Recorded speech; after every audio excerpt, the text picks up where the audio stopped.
alunos, tudo bem com vocês? Eu espero que sim. Eu sou a professora Maiara Martins e nós vamos iniciar mais uma aula do nosso curso de edição de vídeo.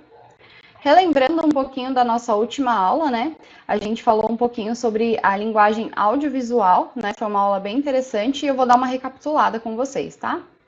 O ser humano, desde os períodos mais remotos, procurou registrar imagens que sugerissem movimento. Imagens estas que, de alguma forma, acabaram contribuindo com a invenção do cinema. Podemos dizer que o cinema é composto por 3 linguagens: a visual, a sonora e a verbal. Para que a câmera possa desempenhar um papel criador, ela necessita de alguns elementos relacionados à expressividade da imagem e à criatividade do seu idealizador, né? Na aula anterior a gente falou, né, desde a época das cavernas, né, já vimos isso até em outras aulas, e desde muito tempo já havia arte, já havia pintura e a necessidade do ser humano se expressar, né? Então a gente viu, né, que uma hipótese do surgimento do cinema foi por meio das sombras, né? Então nas cavernas provavelmente havia muitas sombras, né? Eu expliquei tudo direitinho na aula anterior. Contei um pouquinho sobre o mito da caverna, né? Não vou me adentrar muito aqui também para não ficar muito extenso, mas só para relembrar alguns pontos importantes, né, da aula anterior. E a gente acredita que foi assim que foi surgindo, por mais que a China e a Índia, que foram caracterizados por imagens, né, através de sombras, que através disso sugerimos a invenção do cinema, né? A gente já sabe que desde a época da caverna já havia essas sombras e provavelmente eles ficavam muito deslumbrados, né, com esse efeito de sombras. Falamos também um pouquinho, né, das linguagens visual, sonora e verbal, que é o que a gente encontra, né, no cinema. Falamos também um pouquinho sobre o cinema mudo, falamos de Charlie Chaplin, né? Espero que vocês tenham assistido algum vídeo para ver como é bem diferente, né, do cinema que a gente tem hoje e naquela época fazia muito sucesso. E Charlie Chaplin é uma marca, né, na nossa história do cinema. E também falamos que o desempenho, né, da câmera não é sozinha, não é simplesmente seja capturar uma imagem ou um vídeo, né? A gente necessita expor a nossa criatividade e utilizar dos elementos, né? Então ter um bom ângulo, uma boa iluminação, ter um bom enquadramento, saber exatamente o que a gente está tentando fazer, né? Qual a nossa ideia inicial, colocar aquilo em prática. E se depois precisar de alguns ajustes, a gente ajusta depois, mas tem que ter uma cautela, né, para tudo ser muito bem colocado, a imagem não ficar com muita informação, né, e acabar causando uma poluição visual na imagem. Então a gente tem que tomar sempre alguns cuidados, por mais que hoje a tecnologia super ajuda a gente, né, em vários quesitos para poder fazer uma boa edição de foto ou de vídeo, se a gente já coloca um bom enquadramento, uma boa iluminação, né, a ideia inicial já está bem elaborada, às vezes a gente nem precisa mexer muito, ou não precisa, só um detalhezinho que a gente arruma, tá? E a gente continua no bloco de gestão de conteúdos para mídias sociais e hoje nós vamos falar de termos fotográficos e o que são.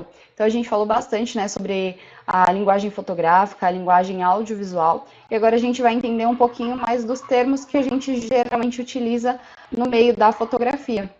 Tá? É uma aula bem interessante. Talvez tenha alguns termos que vocês nunca ouviram falar, outros que vocês já conheçam, mas aqui eu vou explicando e acho que tudo vai fazer sentido. E algum deles a gente acaba vendo durante o curso, outros a gente acaba não vendo, mas é bem interessante saber esses termos, né, para a gente ser um pouquinho mais profissional nesse quesito, tá bom?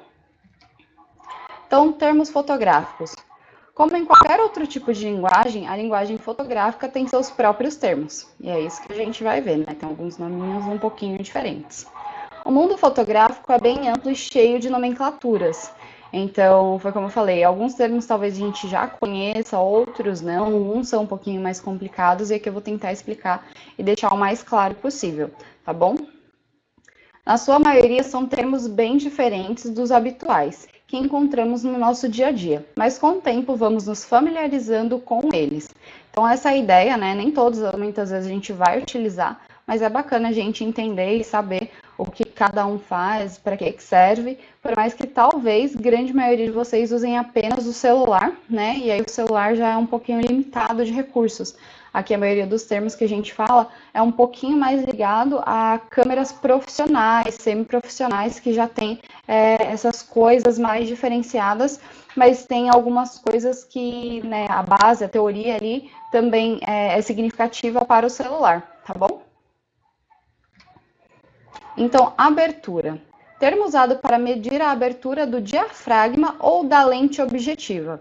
Então, vamos lá, né? Para quem não sabe nada, deve estar completamente perdido em tudo. Então, a gente sabe que a lente, né, tanto da câmera profissional quanto do nosso celular, ela parece como se fosse um olhinho. Vou tentar exemplificar sempre a lente como um olho para ficar um pouquinho mais fácil de entender, tá? Então, né, em câmeras profissionais ou até mesmo no celular, a gente tem uma ou mais câmeras, né? Hoje em dia os celulares avançaram tanto que a gente tem uma câmera para cada coisa, né? Tem uma, duas, três, quatro câmeras, dependendo ali do celular, mas no geral ela parece um olhinho. Então, aquela ali que seria, né, a nossa lente objetiva. Mas aí quando a gente fala de lente objetiva, é a da câmera e geralmente é um pouquinho maior. Tem ali o círculo e você consegue ver ali, se você der uma olhada, aquela bolinha é mais ou menos parecida com o olho. Quando a gente fala de abertura, pense mais ou menos como a pupila do nosso olho. A nossa pupila não dilata, abre e fecha. A câmera também tem essa abertura do celular, fica um pouquinho mais difícil de ver, até porque ela geralmente não tem essa abertura tão grande, ela é muito pequena comparada a câmeras profissionais, por isso que a gente consegue efeitos diferentes com câmeras profissionais. E na câmera profissional ela já tem uma abertura maior, dependendo da câmera. Se é realmente uma câmera profissional, a gente consegue ali ver a abertura, tá? Assim como o olho humano, as lentes ajustam automaticamente a entrada de luz. Então, foi como eu falei, no celular a gente vê muito pouquinho, porque geralmente ela não tem tanta movimentação de abertura, tá? Ela é bem menor comparado com as câmeras profissionais. Ali a gente já consegue regular e já consegue ver bastante diferença. Até coloquei aqui, né, o exemplo do olho, que fica um pouquinho mais fácil para a gente entender alguns termos. Dessa forma fica, acho que, mais fácil para entender, tá? No caso dos nossos olhos, a pupila tem essa função. Já na fotografia, a abertura da lente e diafragma fazem este ajuste, tá bom?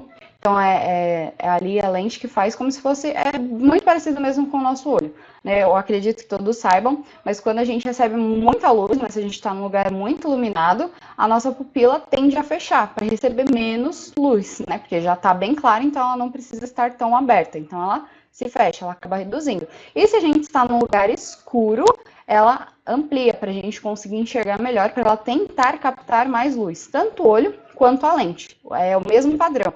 Até não sei, eu pelo menos fiz isso quando eu descobri como funcionava a pupila. Pega o flash do celular, vai no espelho, não é para colocar o flash no olho, pelo amor de Deus, para ninguém ficar cego, mas chega assim próximo, né, ao rosto e vira, né, numa direção que vai ficar no seu olho, você vai ver que a sua pupila vai diminuir e você depois joga para o outro lado, isso em um ambiente mais escuro, tá, com a luz um pouquinho mais apagada, um pouquinho mais escuro, e em frente ao espelho. Quando você vira assim, você vai ver, né, que a sua pupila, quando tem muita iluminação, ela diminui, e quando você jogar o celular, né, o flash para outro lado, ficar um pouquinho mais escuro, você vai ver ela abrindo, joga de novo, ela fecha, ela faz esse movimento bem rapidinho, e geralmente quem tem olhos mais claros, né, por exemplo, o olho azul ou o olho verde clarinho, a gente consegue ver melhor essa diferença, né, na dilatação da pupila, nessa abertura e fechamento da pupila, e a câmera basicamente é essa mesma coisa, só que aí a gente consegue ajustar manualmente nas câmeras profissionais. Da do celular, ela tem uma pequena alteração para enquadrar ali a melhor luminosidade, dependendo do local, tá bom? Diafragma, que eu tinha falado um pouquinho anteriormente, então controla a intensidade da luz que passa pela lente.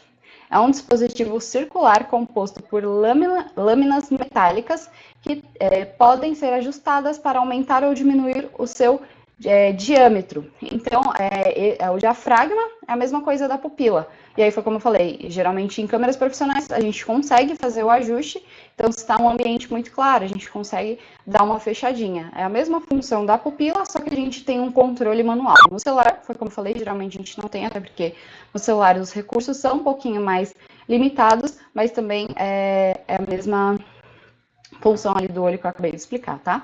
Esse movimento de diafragma regula a passagem de luz até o sensor da câmera. Então, regula, né, igual ao nosso olho, para ter uma foto mais iluminada ou menos iluminada e ali adequar. Geralmente, quando a gente está em ambiente externo, né, com a luz do sol forte, a gente vai ter que dar uma reguladinha e tentar diminuir.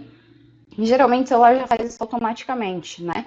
Mas também tem alguns celulares que vem a opção de mexer, mas aí é um pouquinho diferente da câmera, até porque, né, a câmera profissional, o único objetivo dela é filmar e capturar imagens. O celular, mesmo que a câmera seja muito boa, seja um celular de ponta, com a melhor tecnologia, ele acaba se dividindo em várias funções, né? A gente consegue acessar a internet, a gente consegue fazer ligação, a gente usa despertador, calculadora, uma infinidade de coisas e também a câmera. Então acaba que ele não é um recurso, mesmo sendo muito bom, ele pode ser bem parecido com câmeras profissionais, mas o principal foco do celular não é somente, né, a câmera, tem outras questões ali. Então ele acaba dividindo o desempenho e outras coisas, né, além da câmera. E já a câmera profissional, o único objetivo dela é isso, capturar imagens e vídeos. Então, ela tende a ser muito melhor num quesito de qualidade, tá? Disparo.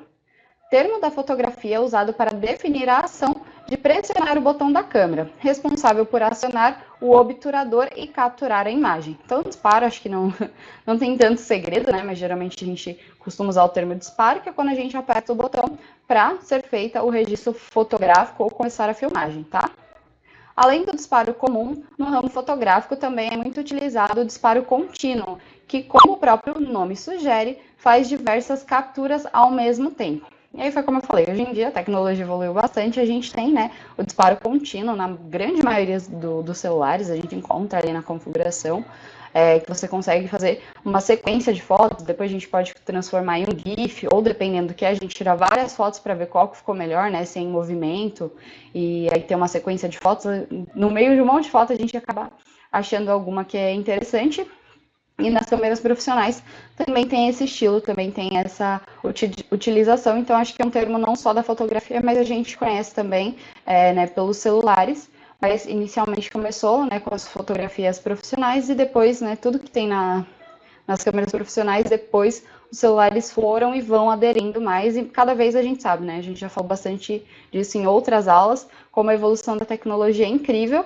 Então a gente sabe que, por mais que o celular não é igual, uma câmera profissional, hoje em dia ele se assemelha bastante, a gente tem vários recursos para cada vez mais ter uma foto e uma filmagem de mais qualidade. AF, autofocus em inglês ou autofoco em português, né? Isso também acho que não tem segredo, acho que a gente não tem o costume de usar a sigla, né, AF, mas é o autofoco que a gente sabe que tem, né, no celular também. É o recurso das câmeras DSLR capaz de ajustar o foco automaticamente. Então, né, isso também a gente já encontra presente nos celulares, né, que conforme a gente vai se mexendo o celular, ele vai buscando um foco, ou dependendo do que a gente vai fazer e não está focando simplesmente de encostar o dedo na tela, ele já tenta ali ter um foco, né, então a gente já tem esse ajuste de foco no próprio celular, e nas câmeras também a gente consegue utilizar. Para fazer este autoajuste, a câmera utiliza de sensores infravermelhos. Então, né, elas usam do infravermelho para conseguir fazer esse foco automático, né, e que foi quando eu falei, né, por exemplo, o celular, a gente vai movimentando, a gente vê que foca um lado, foca outro, a gente não consegue encontrar foco de jeito nenhum, ou está focando e desfoca. Também tem celulares que a gente encontra, né, esse recurso bem mais avançado e outros não, então a gente acaba brigando um pouquinho com o celular na hora de ter o foco, mas geralmente a gente clica na tela, a gente consegue, né, adequar o foco do que a gente quer, né? E nas câmeras também, tanto a opção automática dela se focar sozinha, quanto a gente decidir aonde a gente quer focar, tá? A câmera também tem essa vantagem, que tem tanto o recurso automático quanto o recurso manual. Distância focal. Distância entre a lente e o objeto a ser fotografado. Então, a gente costuma chamar, né, de distância focal o espaçamento que tem entre a câmera, né, entre a lente da câmera e o que a gente está fotografando. Essa distância determina o tamanho da foto final e o ângulo de visão da lente. Então, né, a gente já viu um pouco sobre isso, né, sobre ângulo, enquadramento, posicionamento, tudo isso interfere. Né? E é basicamente isso, né? A distância focal é a distância que a gente tem de determinado objeto, dependendo do ângulo, da forma como a gente se encontra, a gente consegue fazer um objeto parecer maior, menor e trazer outras características. A gente viu bastante, acho que isso em outras aulas, então acho que eu não vou me aprofundar muito, mas aí geralmente, né, quando a gente vai falar, né, dessa distância, a gente costuma falar que é a distância focal, ela ficou uma distância focal boa, né, que ali deu para focar no que você queria, apareceu o restante do plano e tudo ornou de uma forma bacana. Ângulo da câmera, a gente também falou um pouquinho sobre isso nas aulas anteriores, mas aqui a gente vai explicar um pouco mais, tá?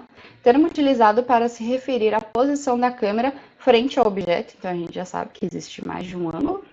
O ângulo mais comum é posicionar a câmera horizontalmente em relação ao objeto. Então, geralmente, quando a gente vai fazer gravação, né, até mesmo fotos, depende muito do que a gente quer mostrar, né? Depende muito do ângulo que a gente precisa posicionar a câmera para ter o resultado que a gente quer. Mas, no geral, principalmente câmeras profissionais, elas sempre ficam, né, na vertical. Dificilmente a gente vira assim a câmera para a gente conseguir tirar. Geralmente, né, nas câmeras profissionais, a gente sempre está na horizontal, tá? É muito raro a gente ter que virar, mas é claro, a gente quer pegar um ângulo um pouco mais vertical, né?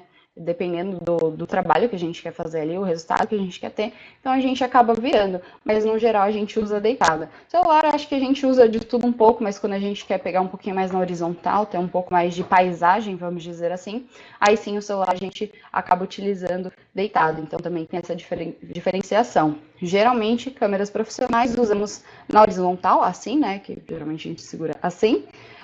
Dificilmente a gente faz assim, e o celular, né, geralmente já tá retinho, a gente só bate ali, mas também utilizamos no horizontal, e claro, tudo isso depende do resultado que você quer ter, né, se você vai tirar foto, às vezes, de um grupo de pessoas, fica mais fácil se distanciar um pouco e tirar fotinho na horizontal.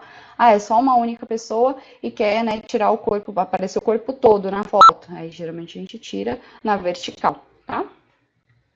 Contudo, diferentes posições da câmera podem render fotos diferenciadas e perspectivas inéditas. Então, né, foi sobre isso que eu falei. Então, depende muito do resultado, depende muito do que a gente quer que apareça ali na foto. Então, né, a gente tira na horizontal, querendo pegar um pouco mais de paisagem ou mais pessoas, né, um ângulo mais aberto, né, de comprido, vamos dizer assim. E na vertical, quando a gente quer, às vezes, pegar, né, uma pessoa por inteiro, ou quer aparecer, né, o céu e a pessoa, depende muito do que a gente quer.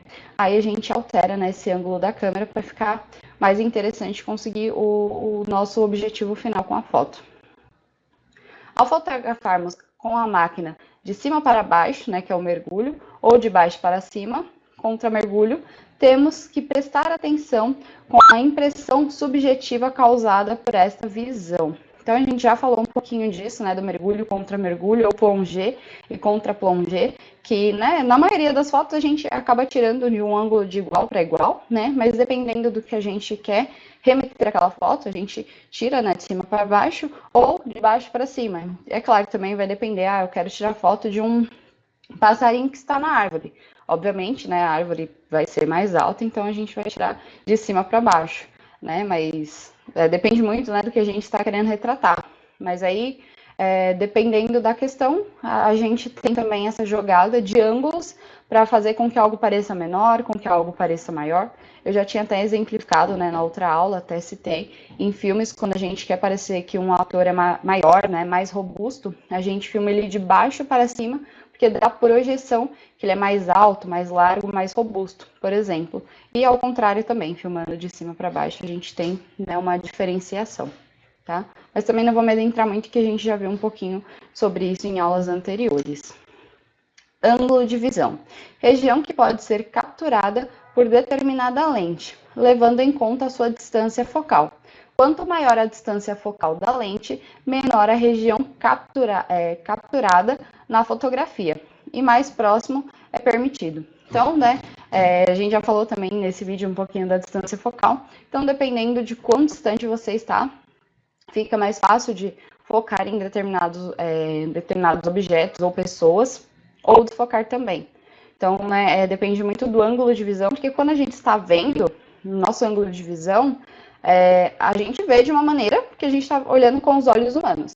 A partir do momento que a gente está, né, com uma câmera, por mais que, né, seja, né, estou aqui, eu pego a câmera aqui, que é basicamente o mesmo lugar que eu estou, e tiro a foto, ela é um pouquinho diferente, ela vai focar em coisas diferentes, né, então tem a diferença do nosso ângulo de visão para o ângulo focal da câmera. Então a gente tem que levar isso em consideração quando a gente vai fazer uma filmagem, uma fotografia, porque ela tem diferença, né? E dependendo da proximidade, do ângulo, né? A gente tem alteração no foco, tá? Assunto: objeto, pessoa, animal ou paisagem que será capturado. Então, geralmente a gente costuma, né, falar que é o assunto, né, que seria o tema ali daquela fotografia, né? A gente chama de assunto, que é o principal. Então, estou tirando foto de animais. Sempre vai ter ali um animalzinho focado, que a gente vai focar e deixar os outros, ou só tem realmente um animalzinho e tem os brinquedinhos. Então, ele é o assunto, então ele tem que ter o destaque, ele tem que estar bem centralizado, bem iluminado, e coisas do gênero que a gente também já viu em uma aula anterior. Também conhecido como tema, na fotografia há diferentes áreas para estudo e captura de imagens de assuntos variados, como, por exemplo, fotografia de paisagem, de animais, macrofotografia e assim por diante. Então, a gente sabe que é bem amplo, hoje em dia existe vários estilos, né? Tem pessoa que gosta de tirar foto de pessoas, de eventos, festa, casamento, aniversário, né? Coisas do gênero. Às vezes somente foto de paisagem, somente fotos de animais, aí animais terrestres, animais aquáticos, que aí já ficou um pouquinho diferente. Macrofotografia também está ganhando bastante bastante pessoas, né, fazendo a macrofotografia, e geralmente são coisas bem pequenininhas, então a gente aproxima mais, os celulares geralmente têm mais dificuldade para focar em coisas muito próximas, mas celulares um pouquinho mais novos, né, que tem um pouquinho mais de tecnologia, ele já vem com essa função da câmera macro, que aí você aproxima bem pertinho e consegue tirar foto de coisas bem pequenininhas, né? Animais pequenininhos, por exemplo, botão bem pequeno, coisas bem pequenininhas, e a gente tem que ter proximidade, né? E aí ela consegue focar. No começo do vídeo eu até falei, tem celulares que tem mais de uma câmera, e geralmente é isso que acontece. Fica uma câmera principal para tirar vários tipos de foto, vamos dizer assim. Hoje em dia a gente tem a macro, né? Então, que é bem próximo, então você tem que colocar na configuração ali macro, que senão você não consegue tirar foto, porque ele chega bem pertinho, se você ficar muito distante, não foca. Então você tem que ter um ângulo bem próximo, geralmente 3 a 5 centímetros do objeto que você quer fotografar, para que aquela foto fique com qualidade, com resolução e fique bem focada. E também a gente tem as grandes angulares, que aí já são câmeras mais abertas que tendem a pegar um espaço bem maior. Né? Daqui a pouco a gente vai estar com 60 câmeras, brincadeira, mas vai ter várias câmeras atrás do celular. Hoje em dia, eu acho que o máximo que a gente encontra no mercado são 4, se eu não me engano, que aí é uma normal, vamos dizer assim, uma normal, a grande angular, a macro e uma que capta profundidade, que geralmente é para fazer aquele desfoque no fundo, sabe? Conseguir fazer aquela foto modo retrato com fundo desfocado, ou né, uma foto comum desfocando o fundo. Então, por isso que né, os celulares mais novos têm essas 4 câmeras e geralmente é para cada uma é para esse tipo de coisa que eu acabei de explicar. Eu espero que tenha ficado claro. Então, né, o assunto é basicamente o que a gente quer fotografar. Então, tô fazendo bolo para vender. Aí vai, coloca o bolo, coloca alguns enfeites. O assunto é o bolo. Então a gente tem que ter uma boa luminosidade, um bom ângulo. Eu quero mostrar que o meu bolo é bem fofinho, ele tem, né, bem porosinho, tem os furinhos, então dependendo do ângulo da iluminação, a gente consegue demonstrar isso no bolo e trazer mais características, né, seja do objeto, bolo, animal, pessoa. Então a gente tem que cuidar para que o assunto fique bem expressivo, claro, dependendo do que a gente quer que apareça. Está tirando foto de uma pessoa, a pessoa tem um monte de espinha na cara, por exemplo. A gente não vai focar nisso, a gente vai fazer com que o ângulo, né, deixe a pessoa mais bonita, vamos dizer assim. É claro que não, a não ser que seja o intuito de fazer um antes e depois. Então, pegar bem aquele lado da pessoa que está, né, com bastante espinha, e aí depois fez determinado tratamento e melhorou. E aí vai, claro, sempre pegar o ângulo que vai, né, fazer com que o nosso assunto fique bom de acordo com o que a gente pretende ter a foto, tá? Acho que ficou claro também. Balanço de branco. Recurso geralmente disponível nas câmeras DSLRs, né, que são as câmeras profissionais, tá? Com o intuito de pré-ajustar as cores na imagem, utilizando como base a fonte né, fonte de iluminação. Então, claro, a gente já falou bastante de iluminação, mas uma outra questão é que a gente ainda vai ter uma aula específica só sobre a iluminação, só para vocês entenderem como é importante. Mas essa questão do balanço de branco tem bastante interferência na luz. Se é na luz externa, a gente já consegue encontrar a diferença nos tons. Se é a luz interna, né, geralmente as luzes artificiais, geralmente hoje em dia a gente usa mais essas que são brancas, né, igual tá aqui. Então ela traz uma diferença nas cores e, por exemplo, as ring lights. Acredito, não sei se são todos, mas acho que a maioria das ring lights vem com 3 luzes, né? A luz branca, a luz amarela e uma luz intermediária, que ela nem é muito branca e nem muito amarelada. Se você, né, tiver uma ring light, depois faz o teste. Tira uma foto com cada luz, no mesmo lugar, do mesmo jeito, posiciona ali a forma que você quer ficar, deixa a luz branca, tira uma foto, deixa a luz amarela, tira outra foto do mesmo jeito. Depois coloca a luz intermediária, só essas luzes você já vai conseguir ver que a amarela, né, muda os tons, trazendo um pouco mais quente. A luz branca geralmente fica um pouco mais natural, mas tem bastante diferença. E a luz intermediária também, como a luz do sol. Se você tirar uma luz em outro lugar, né, que tem a exposição do sol, você consegue ver que tem bastante diferenciação nas cores e também no branco, né? A luz branca vai deixar o branco mais branco, a luz amarela vai deixar o branco um pouquinho mais amarelado, a luz do sol já tende a ficar um pouquinho mais fiel também com o branco. Então, depende muito da iluminação, a gente tem essa diferenciação no branco. Então, né, se a gente está num lugar que tem a luz um pouquinho mais amarela, mas a gente não quer deixar a foto com esse efeito amarelado, a gente consegue fazer esse balanço de branco para tentar ajustar e ficar com que as cores sejam mais realistas, né, de acordo com a realidade, tá?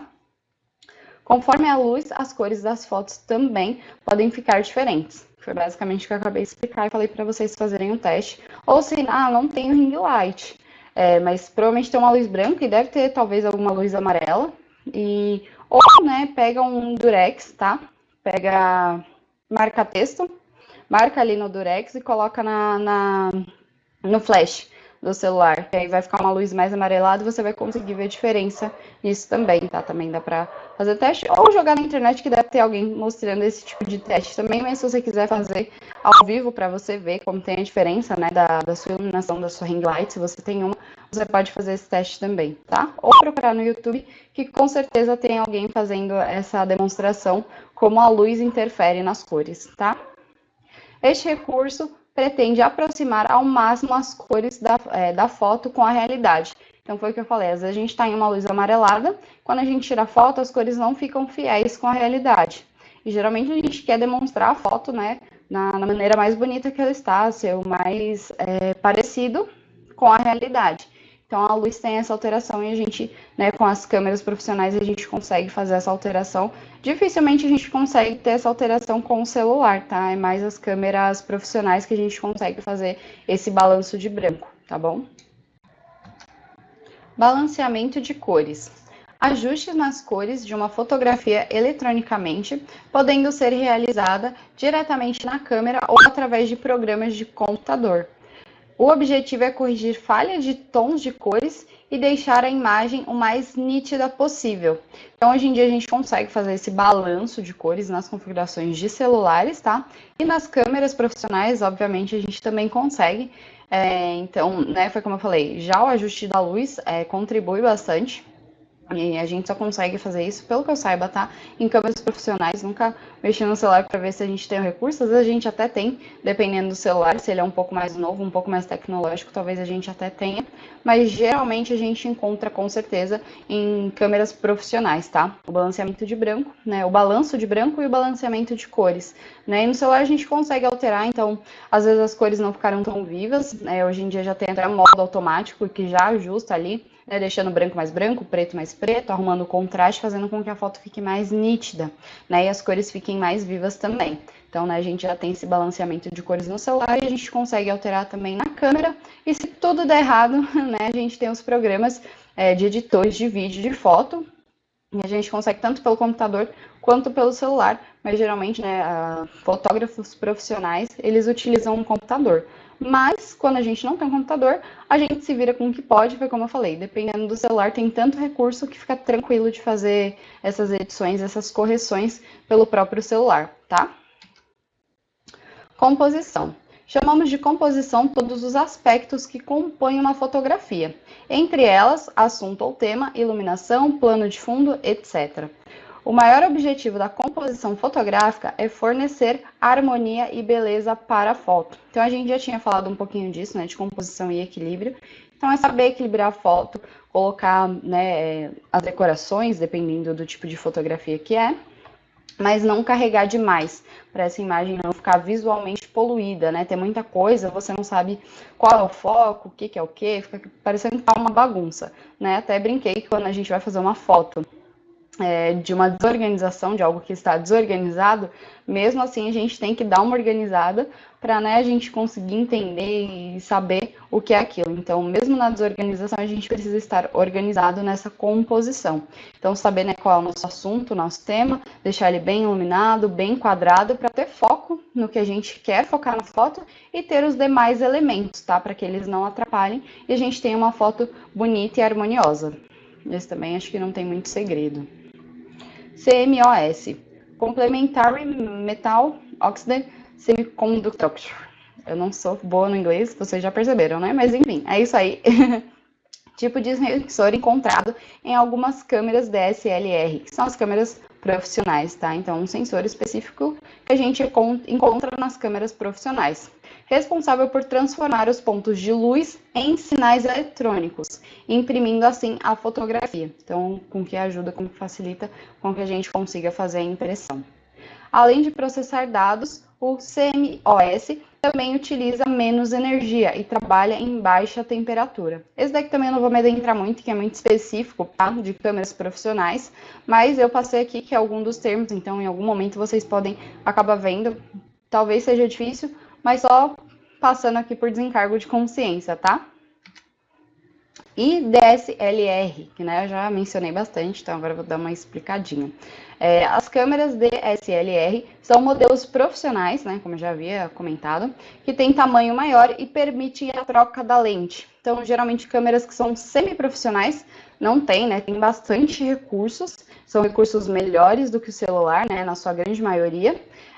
Mas as câmeras profissionais são aquelas que são um pouco maiores, elas têm a opção de trocar de lente, então dependendo do trabalho que você vai fazer, dependendo do foco, né? Cada lente, eu também não vou me adentrar muito nisso, que senão fica muito específico, tá? Mas sim, tem câmeras que a gente tem a possibilidade de trocar a lente, né, da câmera, e cada lente serve exatamente para uma coisa. Aí, né, como eu falei, são geralmente as câmeras profissionais, câmeras semi-profissionais, elas não têm essa possibilidade dessa troca de lente, tá? A principal característica dessas câmeras é que elas têm um jogo de espelhos, e por isso o visor mostra exatamente a cena que você vai capturar. Então, né, tem essa diferença quanto melhor, né, a câmera, se ela é profissional, a gente tem diferença em N coisas. Foi como eu já expliquei, né, o celular ele acaba dividindo recursos, né, porque o celular, o principal intuito dele não é somente tirar foto, é claro que tem celulares que são incríveis, né, são focados para ter uma fotografia de mais qualidade, mas mesmo assim ele divide o seu processamento com outras coisas, né? Ligação, mexer na internet, despertador, calculadora, rádio, televisão. Hoje em dia o celular tem de tudo um pouco, né? E as câmeras, elas são especificamente para tirar fotos e gravar vídeos. Então, elas tendem a ter recursos melhores e principalmente, né, ter mais recursos. Aí, como eu falei, as câmeras DSLR são as câmeras profissionais e aí, né, grande maioria tem essa possibilidade de fazer a troca de lente para ter um efeito diferente na sua fotografia e filmagem, tá? Edição de fotos, também edição de vídeo, tá? Tanto faz. Também pode ser chamada de manipulação digital, né, da imagem ou do vídeo. É um conjunto de modificações na foto ou vídeo feito através de softwares de computador. Então a gente sabe que hoje em dia a gente tem vários editores, tanto de foto quanto de vídeo. Temos pagos e temos gratuitos. A gente vai falar disso um pouquinho mais para frente, eu vou trazer para vocês, tá? Falando um pouquinho sobre eles. E a gente sabe que a gente consegue fazer essas edições também. Esse daqui não tem muito segredo, né? Mas a gente usa o termo edição de foto, edição de vídeo ou manipulação digital, tá? Muito conhecida no setor publicitário, a edição é capaz de corrigir imperfeições na imagem, retocar cor, ajustar o brilho, mudar o contraste e assim por diante. Também um pouquinho mais para frente eu vou falar um pouquinho mais disso, né, sobre brilho, contraste, que no próprio celular a gente já encontra essas alterações na configuração, a gente já consegue alterar, né, uma imagem, né, o ajuste de cor, contraste, matiz, né, e esse tipo de coisa, tá? Mas foi como eu falei, geralmente as câmeras têm um pouquinho mais de recursos, são melhoradas comparadas com o celular, mas hoje em dia o celular já está num nível que ele nos entrega bastante coisa. A gente consegue fazer algumas edições básicas, né? Cortar, ajustar o foco, algumas coisas, claro, dependendo também do celular. Mas já traz alguns recursos próximos de câmeras que são mais interessantes, tá? Filtro. Esse todo mundo conhece o termo, mas a gente tem basicamente dois tipos de filtro, tá? Que é o filtro que a gente tem na câmera e o filtro que a gente usa no Instagram, ou os efeitos que já vêm pré-adicionados na tela, tá? Objeto colocado em frente à lente da câmera para acentuar características específicas da imagem. Então, né, quando a gente fala de filtro, tem esses dois que eu expliquei rapidamente, só para vocês saberem que são dois, e tem esse filtro que a gente coloca em frente à lente da câmera, né, para a gente conseguir um efeito diferente. A diferença do filtro que a gente utiliza, por exemplo, no Instagram, que hoje em dia é muito comum, ele não é um filtro que a gente está colocando à frente da lente, que a gente, né, algo físico que a gente consegue pôr e tirar. É um filtro digital que aparece ali na tela na hora que a gente está tentando capturar a nossa imagem ou o nosso vídeo, tá? É basicamente essa a diferença. O filtro geralmente é confeccionado em acrílico ou outro material transparente. Então, né, eles são confeccionados dessa forma e aí as câmeras, como eu comentei, as câmeras profissionais têm a opção de troca de lente, então a gente também consegue ter essa alteração e colocar esses filtros. Na edição de imagens computadorizadas, quase não saiu. Filtro também é o nome dado para os efeitos adicionados à foto original. Então, a gente consegue tanto... Hoje em dia a gente já faz na hora, né? Por exemplo, no Instagram, enquanto a gente está ali tirando a foto ou fazendo o vídeo, já aparece aquele efeito, ou também a gente consegue, né, colocar depois. Acho que o Snapchat também, não. No Snapchat, geralmente a gente usava já simultâneo, mas se eu não me engano também dava para colocar uma foto e colocar o efeito depois. Ou, né, a gente tirou uma foto normal e coloca um efeito, coloca uma orelhinha, por exemplo, depois. Também tem esse tipo de filtro, que é o computadorizado, viu? Nem consigo falar, gente, mas vocês entenderam que é por mediação técnica, tá? É diferente da lente, do filtro da lente que a gente consegue trocar, tá? Fotômetro. Equipamento fotográfico utilizado para medir a intensidade e o reflexo da luz do assunto a ser fotografado. Então, não, o instrumento ali já ficou bem claro. Também não vou me adentrar muito, é só para vocês saberem que existe um fotômetro. Tem até um nome engraçadinho, um pouquinho diferente. Ele é utilizado para ver a densidade, né? Intensidade e reflexo da luz. Dotado de células fotossensíveis, ele também é conhecido no meio fotográfico como expositômetro e ajuda a encontrar a melhor exposição para a foto em questão. Então, também esse daqui eu não vou me adentrar muito, porque ele é um pouquinho mais específico, mas, né, como eu falei, só de desencargo para vocês saberem alguns termos que existem, equipamentos que existem no meio fotográfico. ISO, valor que regula a sensibilidade da câmera ou filme para a luz. A regra geral é que quanto maior o ISO, maior a sensibilidade à luz. A sigla para International Standard Organization veio para substituir os padrões antigos de sensibilidade. Então, antigamente a gente usava o termo sensibilidade, né, que era referente à sensibilidade da luz. Lembra que eu lá expliquei bem no comecinho, né, exemplificando igual o nosso olho quando recebia, a gente também tem o ISO, que é responsável também pela sensibilidade de luz, deixando a imagem mais clara, né, mais esbranquiçada, ou ela mais escurecida. Geralmente, né, na edição do celular a gente consegue ver, quando a gente aumenta o brilho, por exemplo, se a gente aumenta muito, aquela foto fica estourada, e ela fica muito realçada em branco, e ela fica esbranquiçada, por exemplo, fica parecendo que tá velha, não sei, né, fica esbranquiçada. E se a gente diminui bastante o brilho, ela já fica mais escurecida, mesmo tendo bastante claridade, ela fica escurecida. Então, o ISO é responsável por fazer isso, tá? Não em questão de edição, mas na hora que você vai realmente fotografar, você consegue ajustar né? Então, se você deixa ele maior ou menor, né, que ele é contado por números, se você deixa ele menor, ele capta menos luz, se você deixa ele maior, ele fica mais sensível, ele capta mais luz e pode deixar a foto esbranquiçada. Geralmente a gente não deixa nem no máximo nem no mínimo, a gente tenta equilibrar, mas é claro, se a gente está num ambiente muito claro, a gente tende a diminuir um pouquinho o ISO para controlar, né, o brilho natural, a sensibilidade da luz, como o próprio nome diz, né? Ou se a gente está num ambiente muito escuro, a gente aumenta um pouquinho o ISO para tentar dar uma equilibrada e deixar um pouquinho mais claro, tá? Acho que também expliquei de uma forma que não ficou difícil de entender. Exposição. Tempo que o sensor da câmera fica exposto à luz para formar a foto final. A velocidade do obturador e a abertura do diafragma controlam a exposição. Então, basicamente, a exposição é o tempo que a foto vai demorar para ser feita, vamos dizer assim.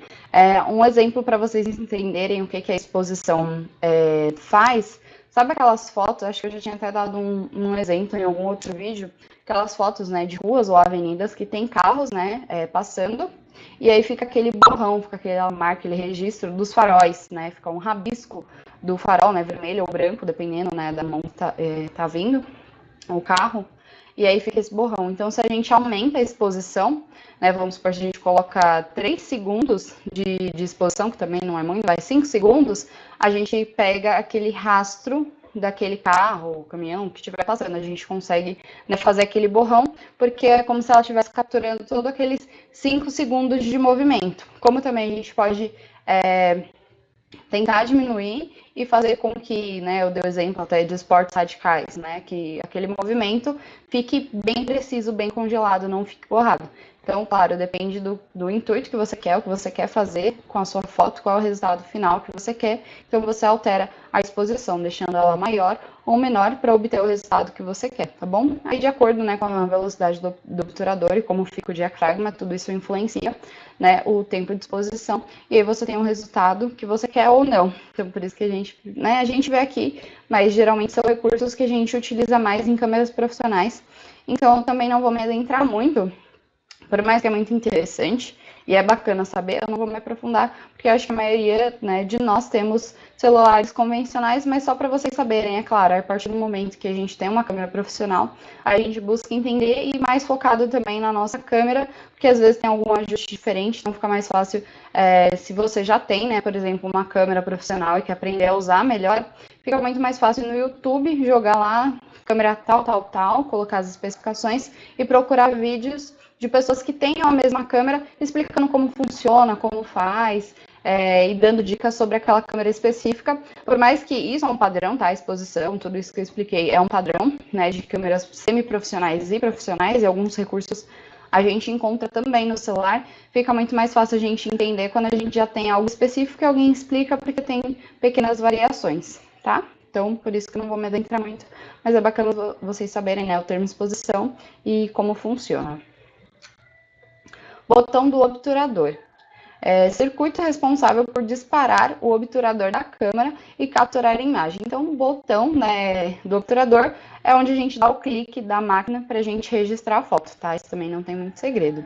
Geralmente, o botão obturador se posiciona na parte superior da câmera e geralmente aqui do lado, talvez aí eu esteja ao contrário para vocês, né, mas do lado direito, né, que a gente geralmente tem o botão, né, até quando eu estava dando exemplo eu fiz assim, né, geralmente fica deste lado o botão obturador, geralmente na parte superior da câmera, para a gente registrar. No celular a gente sabe que ali é na tela, mas aí já não é um botão físico.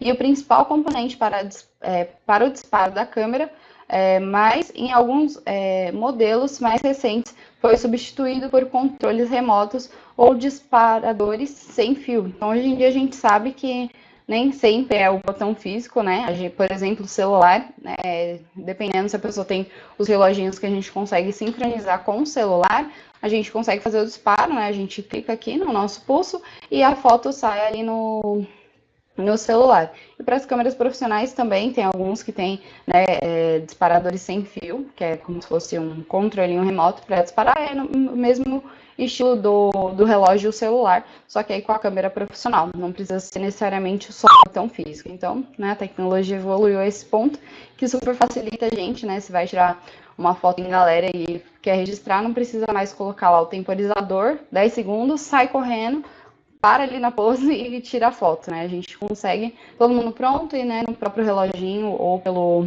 disparador, a gente consegue registrar aquela foto sem precisar sair correndo. Obturador. Componente da câmera formado por lâminas ou outros materiais móveis. As partes móveis do obturador ajustam o período em que o sensor da câmera fica exposto à luz, chamado de velocidade do obturador. Então, o obturador é responsável por isso, é como se fosse uma cortininha, né, para ajustar a luminosidade que tem no ambiente, tá? Também não tem muito segredo.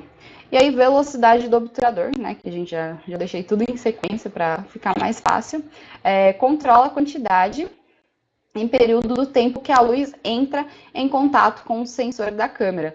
Lembra que eu falei da exposição, que dependia, né, da velocidade do obturador? Então, isso também faz diferença, né, de acordo com o tempo que vai entrando aquela luminosidade, tem aquele determinado efeito na câmera, tá? O ajuste dessa configuração é conhecido como controle de velocidade. Então, quando a gente fala de controle de velocidade, é o controle do obturador, que está relacionado com a exposição e, no fim, está tudo interligado. E aí, claro, cada alteração, cada configuração que a gente vai mexendo, a gente consegue resultados diferentes, tá? Pixel também não vou me estender, porque acho que, no geral, vocês sabem o que são. E vai ter uma aula que a gente vai falar um pouquinho mais sobre isso, né, sobre os pixels, mas, no geral, é o menor ponto da imagem, então, né, pixels são os pequenos pontinhos que fazem toda uma imagem. Imagina, para quem não sabe o que é pixel, que eu acho um pouquinho difícil, mas se você não sabe, imagina como se fosse um quebra-cabeça, e cada pecinha do quebra-cabeça é um pixel. Então, né, se eu tenho só uma pecinha, é só um pixel, e eu juntando com vários pixels, com várias pecinhas, eu completo uma imagem toda, tá? E aí, por isso, que aí a imagem fica melhor ou pior, mas isso eu vou explicar melhor em outra aula, mas foi só para entender, eu acho que esse exemplo fica mais fácil de entender se você não sabia o que era pixel. Medida utilizada para medir a resolução de telas e também imagens. Então, né, quanto mais pixels a gente tem, que até é o que eu ia falar aqui, né, quanto maior a quantidade de pixels, mais qualidade tem a fotografia, o vídeo, né, uma imagem no geral. Então, se a gente tem vários pixels, né, cada ponto fica responsável por uma partezinha, e aí ela fica muito mais completa. Mas a gente vai ver isso mais pra frente, eu vou exemplificar com imagens, que aí fica mais fácil de entender, tá bom? Modo manual, que eu também já tinha comentado, né? Ao usar o modo manual, sendo geralmente marcado como M em uma câmera, geralmente ele vem, né, para configurar, quando a gente vai colocar no modo manual, a gente, né, coloca o M, que significa o manual. Você define a velocidade do obturador, ISO e a abertura. Então, quando você coloca no modo manual, aí você tem um controle do obturador, do ISO e da abertura da lente. Então, você consegue mudar essas configurações para ter o que você quer. Se a gente já deixa no modo sem ser o modo manual, aí ela já vai se ajustar de acordo com a luz, se está muito claro, vai tentar dar uma escurecida, já vai ter o autofoco, e tudo que a gente já foi falando já vem de uma forma automática, tá? O modo manual oferece controle total sobre a exposição da sua imagem. Você será o responsável por todas as decisões relacionadas à exposição das fotos. Então, né, quando a gente quer fazer, às vezes, uma fotografia diferente, a gente tem que fazer essas alterações de ISO, obturador e tudo mais. E, claro, a gente precisa entender, que eu expliquei um pouquinho, mas como eu sempre digo, a internet é ampla e vasta de conhecimento. Se você achou interessante ou já tem uma câmera e não sabe mexer muito bem, fica essa dica, joga lá no Google direitinho o nome, a marca, a especificação, que sempre tem alguém mostrando, explicando um pouquinho mais como fazer algum estilo de foto, como utilizar as funções daquela câmera. Mas que geralmente elas são iguais, ali você vai encontrar exatamente onde ajustar, o que é isso, o que é aquilo, vai ficar muito mais fácil para você utilizar especificamente a sua câmera, tá? Hora dourada. Este é o período logo após o nascer do sol e logo antes do pôr do sol, né? A janela exata do tempo depende da sua localização e da época do ano, mas em média dura cerca de 1 hora. É a primeira hora de luz do sol no início do dia e a última hora de sol no final do dia. Então, o que, que seria essa hora dourada? Né? É até uma dica super interessante.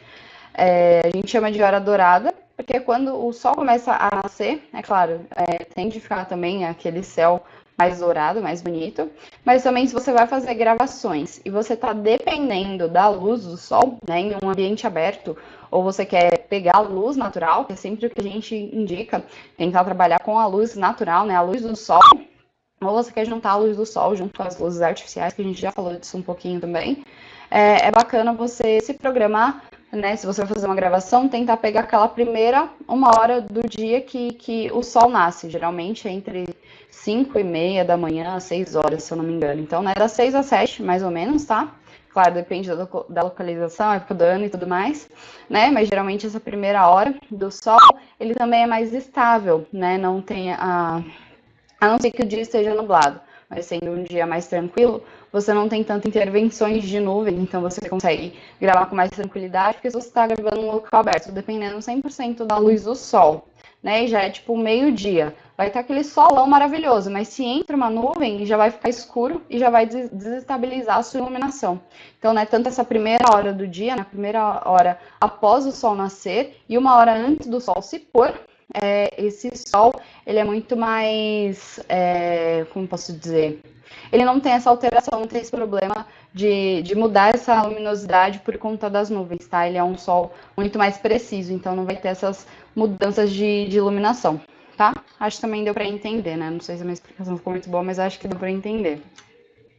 Mais termos. Então, foi termos que a gente já tinha visto, então só vou passar aqui rapidinho só para lembrar, né? Que são os planos, então corte e enquadramento, movimento em maior ou em menor grau, né? Que é a movimentação que a câmera faz, cor, graduação de cinzas, cores e o B e P, sempre fala ao contrário. Acho que é o costume de falar preto e branco e não branco e preto, mas a gente utiliza, né, o termo branco e preto, que seria o B e P. Mas eu sempre tenho vontade de falar P e B.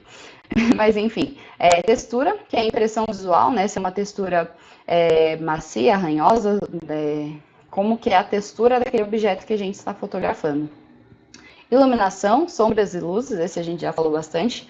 Aberrações, não sei se vocês lembram, né? Mas são óticas, técnicas fotográficas, e então são técnicas que a gente utiliza ali na fotografia para trazer uma sensação de real na foto. Então, é quando a gente edita a foto para que ela tenha um efeito, né, nebuloso, para parecer sonho, ou parecer um filme de terror, como eu tinha citado mesmo em uma aula anterior. Fazer um cenário bonitinho, colocar uns brilhinhos, colocar na pessoa uma asinha de fada e faz uma foto irreal, tá? É isso. Perspectiva, profundidade e ilusão de espaço tridimensional. Então, a perspectiva é o que faz com que aquilo pareça maior, menor, ou realmente demonstre como ele é e não fique aquela imagem bidimensional, tá?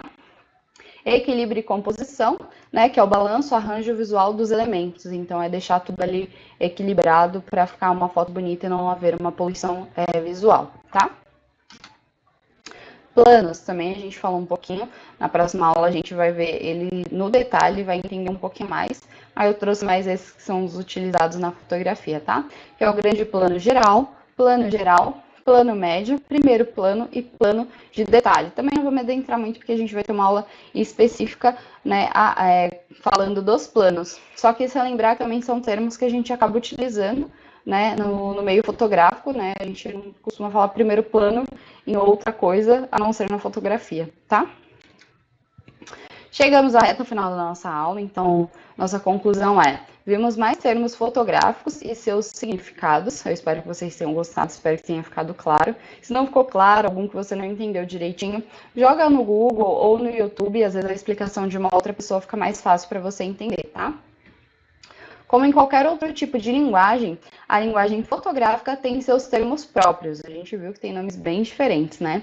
O mundo fotográfico é bem amplo e cheio de nomenclaturas. Então, hoje a gente acabou conhecendo um pouquinho mais, né? Os nomes são um pouquinho estranhos, um pouco diferentes, mas né, com o tempo a gente vai se habituando. Falamos, né, sobre ângulo da câmera, assunto, distância focal, exposição, balanço de branco, ISO, botão do obturador, velocidade do obturador, pixel e a hora dourada. Então, a gente falou de várias coisas e eu espero que vocês tenham gostado. E agora a gente vai para as nossas perguntinhas. Perguntinha número 1. Quais são os planos fotográficos? Opção A, BIP, GP, PM, PP e PD. Opção B, GPG, PG, PM, PP e PD. Opção C, GIP, GP, PM, PP e PD. Esse daqui talvez seja um pouquinho difícil porque vocês não estão familiarizados, mas é para vocês já irem gravando. E aí eu quis trazer a sigla para ficar um pouquinho mais complicado, mas vamos ver se vocês acertam. A opção correta é a opção B, né, que é o GP, PG, PM, PP e PD. Grande plano geral, plano médio, primeiro plano e plano detalhe, tá bom? Que eu já tinha comentado ali em cima, né? Mas queria ver se vocês estavam atentos para vocês já irem se familiarizando com os planos, mas foi como eu falei, não vou me adentrar muito, porque a gente vai ter uma aula falando somente dos planos, e aí vai ficar muito mais fácil de assimilar eles, tá? Pergunta número 2. A câmera pode ser situada tanto na mesma altura do sujeito, como também abaixo ou acima dele. E quando falamos de mergulho e contra-mergulho, de qual ângulo estamos falando? Opção A, cima para baixo e de baixo para cima, respectivamente. Opção B, baixo para cima e de cima para baixo, respectivamente.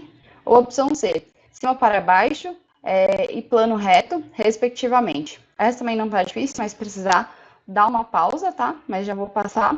Opção certa, opção A, né? Então é de cima para baixo e de baixo para cima, respectivamente, considerando o mergulho e o contra-mergulho, tá? Então o mergulho é de cima para baixo e contra-mergulho de baixo para cima, tá bom? Pergunta número 3.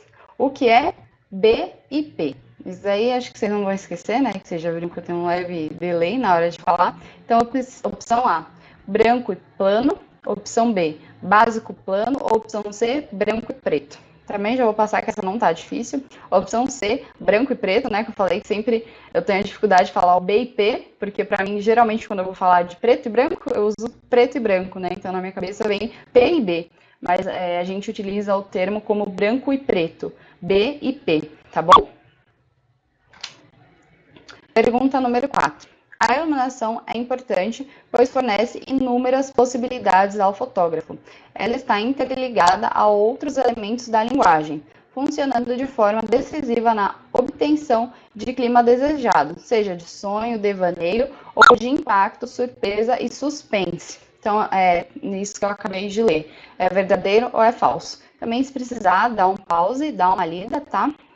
E a opção certa é verdadeiro, tá bom? Então, realmente, a iluminação, ela consegue fazer essas diferenças e a gente consegue ter resultados como, né, parecer que é um sonho, um devaneio, de acordo com a iluminação e foco também, tá? Nossa última perguntinha, né, pergunta número 6, pergunta número 5. Quando falamos de aberrações na fotografia, estamos falando de, opção A, fotos feias e de má qualidade, que parecem uma aberração. Opção B, fotos simples em preto e branco. Ou opção C, técnica fotográfica que faz alteração do clima de realidade. Essa também não tá difícil, até porque, né, aberração é um nome que a gente não esquece com facilidade. Então, eu espero que vocês acertem essa, porque eu já falei em uma aula anterior e hoje eu dei uma relembrada bem rápida, né?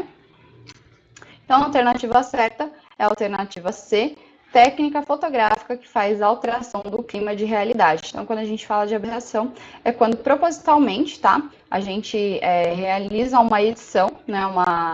Ou uma técnica específica de fotografia, para aquela foto ficar fora da realidade, parecer irreal, né? Parecendo um sonho, um pesadelo. Ou igual o exemplo que eu já tinha falado anteriormente, né? Coloca alguns brilhinhos, coloca uma asa de fadinha e temos uma fadinha fora da realidade. Mas para a gente conseguir fazer isso, a gente precisa de uma edição, né? Claro que aquela edição vai parecer, né, com que aquela pessoa tenha asa de verdade, não é só uma asinha que a gente compra na 25 e coloca. É fazer uma elaboração de uma foto para com que ela seja feita fora da realidade, mas que ela apareça real, tá? Que ela apareça real, mesmo não sendo dentro da nossa realidade, né? Como exemplo, fadas, né? Até onde a gente sabe não existem fadas, então a gente faz essa edição para conseguir esse resultado, tá?